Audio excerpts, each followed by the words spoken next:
शिष्यवृत्ती परीक्षा इयत्ता 5वी विषय मराठी उतारा आणि त्यावर आधारित प्रश्न आज आपण पाहणार आहोत। ज्या देशाची आपल्याला सेवा करायची आहे, ज्या समाजाची आपल्याला सेवा करायची आहे, तो देश तो समाज एकदा डोळ्याखालून घालावा म्हणून स्वामी विवेकानंदांनी हिमालयापासून कन्याकुमारीपर्यंत भ्रमण केले। पोरबंदरच्या वास्तव्यामध्ये स्वामी विवेकानंद इंग्रजी ग्रंथाचे खंडच्या खंड वाचत असत। ते रोज एक खंड वाचायचे आणि तो ग्रंथपालाला परत करायचे। त्यांनी 3 खंड एकेका दिवसात वाचून परत केले। ग्रंथपालाने स्वामीजींच्या शिष्याला विचारले की स्वामीजी न वाचता पुस्तकं परत करतात वाटतं, कारण एका दिवसामध्ये एवढा मोठा खंड वाचून होणे हे शक्यतेच्या बाहेर आहे, असे घडूच शकत नाही। काही लोकांना ग्रंथालयामधून जाडी जाडी पुस्तकं न्यायची आणि ती न वाचताच परत करायची अशी सवय असते। थोडं चाळायचं आणि वाचल्यासारखं दाखवायचं, तसंच बहुतेक हा साधू करत असेल। या उतार्यावर आधारित आपण काही प्रश्न पाहणार आहोत, पण प्रश्न पाहण्याच्या आधी संकल्पना आपल्या स्पष्ट व्हायला हव्यात की हा उतारा आहे स्वामी विवेकानंदांबद्दल। तर त्यांना काय करायचं होतं? देशाची सेवा करायची आहे, समाजाचीही सेवा करायची आहे, आणि मग त्यासाठी तो देश तो समाज त्यांना एकदा डोळ्याखालून म्हणजे त्याचं एक निरीक्षण करून त्याच्याविषयी माहिती घेऊन आपण पुढील कार्यास सुरुवात करावी असा त्यांचा मनोदय आहे। मग त्यांनी जे भ्रमण केलेलं आहे ते हिमालय आहे, म्हणजे उत्तर भारतापासून तर ते कन्याकुमारी म्हणजे दक्षिण भारतापर्यंत त्यांनी भ्रमण केलं, म्हणजे संपूर्ण देश ते फिरले। पोरबंदर, आता हे गुजरातमध्ये आहे पोरबंदर। तर पोरबंदर या ठिकाणी महात्मा गांधीजींचा जन्म झालेला आहे, हेही अवांतर माहिती असावी। पोरबंदर या ठिकाणच्या वास्तव्यामध्ये स्वामी विवेकानंद काय करत असत? कोणत्या ग्रंथाचं? तर इंग्रजी ग्रंथाचे खंडच्या खंड, म्हणजे ग्रंथांचा खंड म्हणजे ग्रंथांचा भाग असेल, त्याचा पाठ असेल, त्याचा विभाग असेल, तर ते वाचत असत। ते रोज एक खंड वाचायचे आणि तो ग्रंथ काय करायचे? ग्रंथपालाला परत करायचे। त्यांनी 3 खंड एकेका दिवसात वाचून परत केले आणि ग्रंथपालाच्या मते की एका दिवसात एवढं अफाट वाचन करणं, एवढा वाचनाचा वेग असूच शकत नाही, हे कसं आहे? शक्यतेच्या बाहेर आहे, हे लक्षात येतं। मग तो ग्रंथपालच काय म्हणतो की हा जो काही साधू आहे, म्हणजे साधू कुणासाठी वापरलं? स्वामी विवेकानंदांसाठी, की तो काय करत असेल? बरेच लोक काय करतात की पुस्तकं, मोठमोठी पुस्तकं घ्यायची, ती चाळायची, वाचल्यासारखं दाखवायचं, फक्त दिखावा करतात आणि ती तशीच परत मला देतात। कदाचित अशाच प्रकारे तो साधू म्हणजे स्वामी विवेकानंद हे करत असतील। या पॅराग्राफवरून आपण लक्षात घेऊ शकतो, या उतार्यावरून आपण लक्षात घेऊ शकतो की या उतार्याची एक आपल्याला कल्पना मिळते की अशा प्रकारचा कंटेंट, अशा प्रकारची माहिती यामध्ये आहे। त्यावर आधारित काही प्रश्न आपण पाहणार आहोत। स्वामी विवेकानंदांनी हिमालयापासून कन्याकुमारीपर्यंत भ्रमण केलेलं आहे, आपल्याला माहिती आहे। पण पुढचा प्रश्न आहे, याचे कारण कोणता पर्याय स्पष्ट करत नाही। म्हणजे पुढील प्रश्न जे आहे तो समजून घेण्यासाठी की कोणता असा पर्याय आहे की तो याचे कारण, कशाचे भ्रमण करण्याचे, फिरण्याचे कारण स्पष्ट करत नाही। देशाची सेवा हे तर योग्य कारण आहे, समाजाची सेवा करण्यासाठी हे पण योग्य कारण आहे, समाज डोळ्याखालून घालण्यासाठी हेही योग्य कारण आहे। मग कोणतं पर्याय स्पष्ट करत नाही? तर देश डोळ्याखालून न घालण्यासाठी, न हा शब्द आलेला आहे, म्हणून पर्याय क्रमांक 4। वरील उतार्यातील साधू हा शब्द कोणाला उद्देशून वापरला आहे? आता कोणी उद्देशलेला आहे? ग्रंथपालानं। आणि कुणाला उद्देशून वापरलेला आहे? तर तो स्वामी विवेकानंद यांना उद्देशून वापरलेला आहे, कारण बहुतेक तो साधू असंच करत असावा असं ग्रंथपाल म्हणतोय, म्हणजे त्याचं उत्तर आहे स्वामी विवेकानंद। वरील उतार्यातील खंड हा शब्द कोणत्या अर्थाने वापरला आहे? आता आशिया, युरोप हे काय झाले? खंड, आपल्या माहितीप्रमाणे। परंतु उतार्यात खंड हा शब्द तर काय आहे? उतार्यामधील ओळ आहे की इंग्रजी ग्रंथाचे खंडच्या खंड वाचत असत, म्हणजे विभाग, कारण की पुस्तकाशी रिलेटेड जमीन येत नाही, विराम येत नाही, आशिया हाही शब्द येत नाही, मग विभाग हा शब्द पर्यायामध्ये आहे, म्हणून ते उत्तर बरोबर आहे।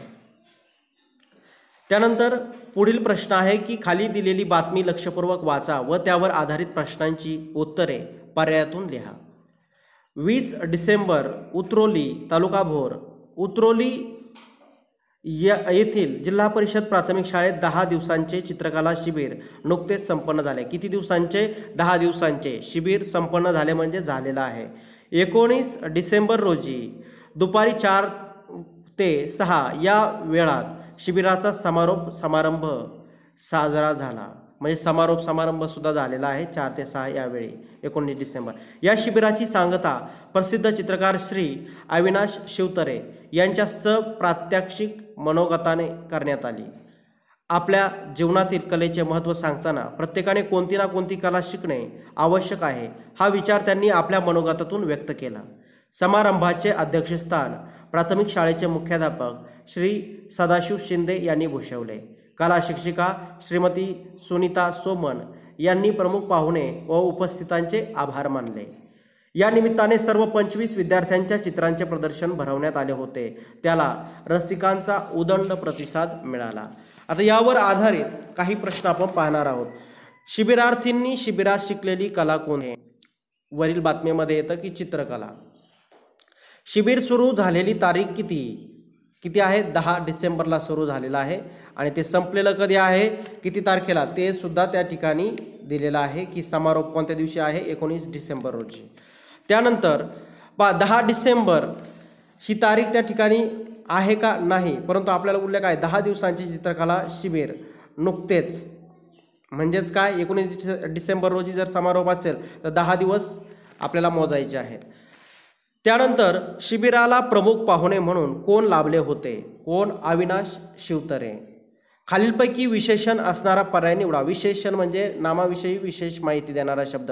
विनंती नाही, प्रयास नाही, आकार हाही नाही, सामान्य हा विशेषण असणारा पर्याय आहे. त्यानंतर विधाता या शब्दाचे स्त्रीलिंगी रूप कोणते? विधाता. विधाती नाही आहे, विधाने पण नाही, विद्यादेवता नाही, विधात्री हा अचूक पर्याय आहे. आमचे सेवा मंडळ वेगवेगळ्या गावी सप्ताह कीर्तनाचे कार्यक्रम आयोजित करत असे. या वाक्याचा काळ ओळखा. आता काय आहे? करत असे म्हणजे करायचं, अशा प्रकारे आपल्या बोलीभाषेमध्ये आपण बोलूया. ते करत असे म्हणजे करत होतं. करणार आहे म्हणजे भविष्यकाळ झाला असता, परंतु ते वाक्य कोणत्या काळात येतं? आयोजित करत असे, आयोजन करत असे किंवा आयोजन करायचे, म्हणजेच कोणता काळ आहे? भूतकाळ आहे. अशुद्ध शब्द कोणता? आता या ठिकाणी अशुद्ध शब्द कोणता आहे तो आपल्याला ओळखायचा आहे. देन खालील वाक्यातील म्हणीच्या योग्य अर्थासाठी समर्पक वाक्य निवडून पर्याय क्रमांकाचे वर्तुळ रंगवा. एक वाक्य दिलेलं असेल त्याच्यामध्ये कुठली तरी म्हण दडलेली असेल. बघूया आपण. पोलिसांनी एका व्यक्तीला चोरीच्या आरोपाखाली अटक केली, पण कर नाही तर डर कशाला असे म्हणून तो शांत होता. पोलिसांनी एका व्यक्तीला अटक केली पण तो काय भिला नाही का? कारण की आपण जर कर नाही त्याला डर कशाला, म्हणजे आपण काही वाईट गोष्ट केलीच नाही, त्याच्यामुळे भ्यायचं कारणच नाही असं तो व्यक्ती म्हणतोय. म्हणजे काय याच्यावरून आपण काय लक्षात घेऊ शकतो? तो गुन्हेगार होता नक्कीच नाही, असता तर त्याला भीती वाटली असती. आणि वरील वाक्यावरून आपल्याला लक्षात येत नाही. तो बेईमान होता नाही, त्याला अपराधी वाटत होते अजिबात नाही, तो अपराधी नव्हता. हा पर्याय बरोबर आहे, कारण त्याला कर नाही तर डर कशाला, म्हणजे तो अपराधी नव्हताच. अधोरेखित शब्दातले सर्वाधिक योग्य रूप पर्यायातून निवडा. आता या ठिकाणी माझे घर शाळा अगदी जवळ आहे, म्हणजे शाळेकडे, शाळेच्या, शाळेतील, तर माझे घर शाळेच्या अगदी जवळ आहे. त्यानंतर काही शब्द आहेत खगेंद्र, त्यानंतर काय मृगेंद्र, सुगेंद्र, अशा प्रकारचा या ठिकाणी पर्याय दिलेला आहे.